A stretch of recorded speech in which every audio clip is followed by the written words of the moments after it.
अच्छा, रियल में आपसे हम ये जानना चाहते हैं, मेरा एक कड़वा सवाल आपसे रहेगा कि रियल में बलि प्रदान करनी चाहिए या नहीं करनी चाहिए? देखिए, यह बलि इसलिए किया जा रहा है, आज से ही नहीं, बहुत पूर्व समय से भगवती काली जो है ना, वह हम बलि के प्रधान देवता हैं, इसलिए बलि वहीं से स्टार्ट है और वहीं से लोग कहता है।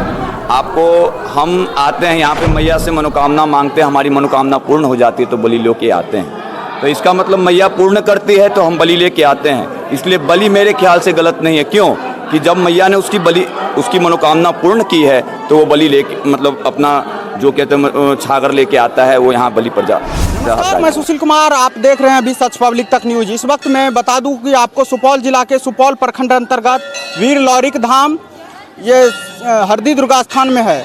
और आज पता होगा आप लोगों की, आज गौरी शंकर जी का और अष्टमी, ये नवरात्रि का अष्टमी दिन है। गौरी शंकर जी का आज पूजा अर्चना काफ़ी सुर्खियों से चल रहा है और संध्या कालीन में तमाम भक्ति स्वरूपी माता और बहनें जितने भी हैं, तमाम श्रद्धालु भक्त इस माँ वन दुर्गा शक्तिपीठ लौरिक धाम हरदी दुर्गा स्थान सुपौल में पूजा अर्चना करने आए हैं। देख सकते हैं माँ का दरबार भव्य रूप से सजा हुआ है। अब बाहर यहाँ के जो पंडित हैं उनसे भी और यहाँ के जो श्रद्धालु भक्त हैं उनसे भी आप लोगों को हूबहू करवाने का प्रयास करेंगे।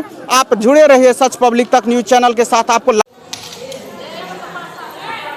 बहुत बहुत स्वागत है आपका सच पब्लिक तक न्यूज चैनल पर। क्या नाम हुआ आपका? मेरा नाम मुकेश कुमार पाठक हुआ। अच्छा, इस मंदिर परिसर के बारे में आपको क्या मूलभूत इकाई पता है?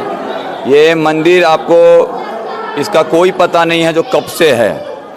कहने में सुनने में आता है कि जब पांडव लोग अज्ञातवास के लिए जा रहे थे तब यहाँ पूजा अर्चना करके गए। उसके बाद लोरिक को यहाँ पे सपना, यहाँ की मैया ने सपना दिया जो मैं यहाँ पे हूँ। लोरिक माता का भक्त था, वो लोरिक आके यहाँ मैया की खोज किया और वहीं वो यहाँ पे पूजा अर्चना करता था और यहीं मैया की आराधना किया करता था और यहीं रहता था। अच्छा, वो जो सपना आया था वो सबसे पहले किनको आया था? लोरिक को। लोरिक को। और लोरिक धाम यहाँ एक पर्यटन स्थल के नाम से भी जाना जाता है। आप लोग भी इस बात को भली भांति जानते होंगे। सबसे पहले माता प्रकट कब लिए थे, किस ईस्वी में? ये कोई इसका कहते कोई मतलब वो नहीं है, लेखा जोखा नहीं है जो कब से है मैया ये। बहुत सारे लोगों के मन में ऐसा कहना है कि पहले यहाँ एक बैर का पौधा था, वृक्ष था, उसके निकट में बहुत बैर का पौधा था, यहाँ इसी मंदिर परिसर में। हाँ, इसी में। अच्छा, 2500 पौधा था। लेकिन आप जो कहते हैं ना, यहाँ आज से नहीं, हम लोग तो जब से जन्म लिए हैं तब से यहीं रहते हैं, जो बात है। और लोरिक जो थे सो भगवती का परम भक्त थे। वो लोरिक भगवती के ही बल, लोरिक और बैंगठा दो थे। बैंगठा मजबूत था और लोरिक कमज़ोर थे। लेकिन ऐसा हुआ, दोनों में संघर्ष हुआ तो लोरिक उसको पछाड़ दिया बैंगठा को, समझे। यही भगवती के बल पर, क्योंकि भगवती के वो पुजारी थे और भगवती का पूजा कर रहे थे।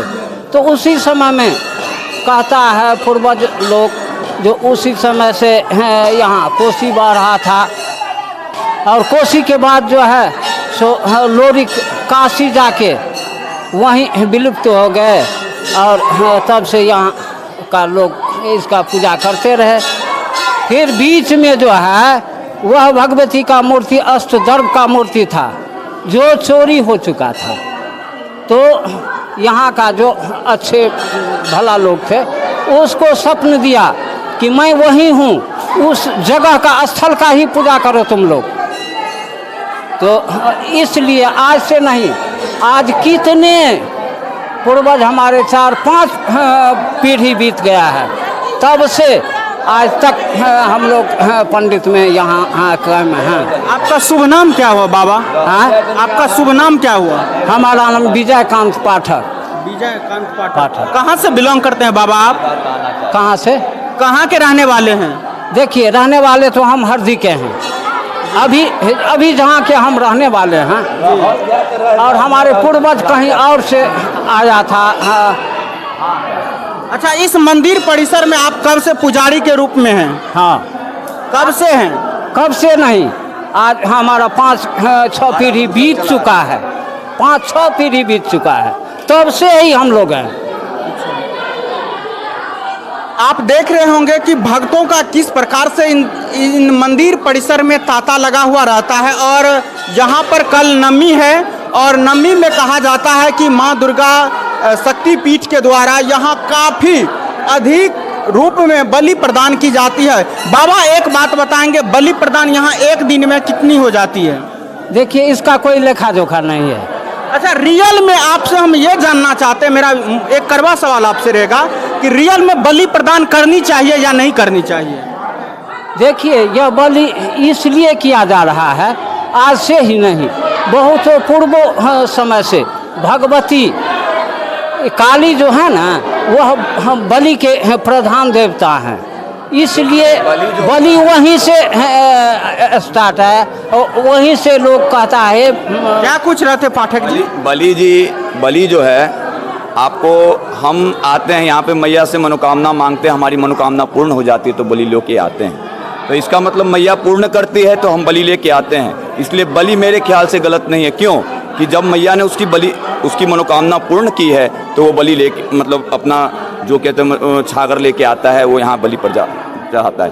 ऐसा भी होता है कि बलि प्रदान जो लोग कहते हैं उसको परीक्षा होता है, और जैसे वो अपना मुंडी हिलाता है उनके बाद बोलते हैं बहुत सारे लोगों कि उनका परीक्षा हो गया। लेकिन कबीर की पंथी में ऐसी है कि उसके शरीर पर पानी छिड़कने से वो ऑटोमेटिक है, तो अपना शरीर हिलाता और उनके बाद उन्हें लोग साक्षात समझ लेते हैं कि बलि प्रदान इसका परीक्षा हो गया, अब उन्हें बलि प्रदान करने की जरूरत है। लेकिन यहाँ कोई भी ईश्वर कहाँ कहता है कि उनकी बलि करने से हम खुश हैं? अगर बलि प्रदान ना करे तो उसके साथ क्या हो सकता है? बलि देखिए, कोई मनोकामना मांगता है, मैया मांगती नहीं है।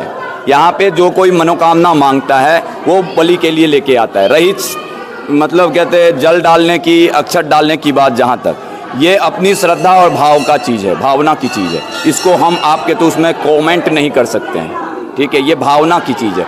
अब कहते हैं आप ये ऐसे देखा जाए कबीरपंथी के दृष्टिकोण से तो मूर्ति पूजा भी नहीं है, वो तो मूर्ति को भी नहीं मानता। तो कबीरपंथी की यहाँ नहीं चलती है, यहाँ सनातन की चलती है। सनातन से जो हो रहा है बहुत अच्छा, तब ठीक है, मानते हैं आपका बात। लेकिन बहुत सारे संत ऋषि देव मुनि जो होते हैं वो कहते हैं कि मांस मदिरा सेवन नहीं करना चाहिए। तो फिर वो जिस छागर को, जिस बकरा को चढ़ाते हैं उसका मांस जो खाते हैं तो वो कहाँ तक सही है आपके अनुसार? देखिए, सेवन क्या करना चाहिए क्या नहीं करना चाहिए, कहा जाता है दारू भी सेवन नहीं करना चाहिए, फिर भी दारू लोग सेवन करते हैं। दारू के पन्नी पे, गुटखे के उस पे लिखा रहता है, फिर भी खाते हैं। उसको क्यों नहीं रोक लगाया जाता है? जब ये सनातन धर्म में से जो हो आ रहा है, ये जो हो आ रहा है, इसको तो क्यों रोक लगाया जाता है? हमारी आस्था जुड़ी हुई है। आपको खाने की इच्छा है खाइए, नहीं खाने की इच्छा है मत खाइए। नहीं माना जाता है, प्रसादी माना जाता है। सत्संग में जो लोग ऋषि मुनि बैठते हैं और जो ऋषि मुनि तब के लोग और जो उनके बात सुनने वाले लोचक होते हैं वो कहते हैं कि वो मांस है, उसे नहीं खाना चाहिए। मांस एक किसी वह मांस के रूप में नहीं, वह प्रसादी के रूप में आ जाता है। जब उस देवता को चढ़ता है ना तो वो प्रसादी के रूप में आता है। अच्छा, जब ठीक है, मानते हैं आपका बात कि वो प्रसादी के रूप में, तब जो वैष्णव लोग जो होते हैं क्या वो प्रसाद वो ग्रहण कर सकते हैं? देखिए, वो तो अपना इच्छा है। इच्छा वाली बात इसमें कहाँ से आ गया? जब वो प्रसाद है तो हर कोई ग्रहण कर सकता है। नहीं, सुनिए, क्यों नहीं कर सकता? जब प्रसाद है, अभी हम अमरूद, अनानास, केला, बैर, पपीता देते हैं तो वो प्रसाद के रूप में हर एक आदमी लेता है। लेकिन आप कहते हैं वो प्रसाद है, तो फिर उसे क्यों नहीं संत ऋषि मुनि ग्रहण करते हैं? हमारी बात देखिए, ऋषि मुनि ऐसा भी थे जो ऋषि मुनि बहुत अत्याचार करके वह भगवान का भक्ति किया तो वो भी ऋषि मुनि हुए। ये जो है इस धरती पर उसका भी जगह भगवान ने ही दिया है। फिर वो जो है उसका जब बलि होता है तो लोग कहता है कि उसको काट दिया, लेकिन काटने के बाद वह स्वर्ग को प्राप्ति होता है। अच्छा, कहिए, अगर आप क्या सोचते हैं इसके बारे में अपनी प्रतिक्रिया कमेंट बॉक्स के जरिए जरूर दें। मैं था आपके साथ सुशील कुमार और आप अभी देख रहे थे सच पब्लिक तक। लगातार खबरों के लिए बने रहे सच पब्लिक तक न्यूज चैनल के साथ। मैं था आपके साथ सुशील कुमार, सुपौल से। जय हिंद।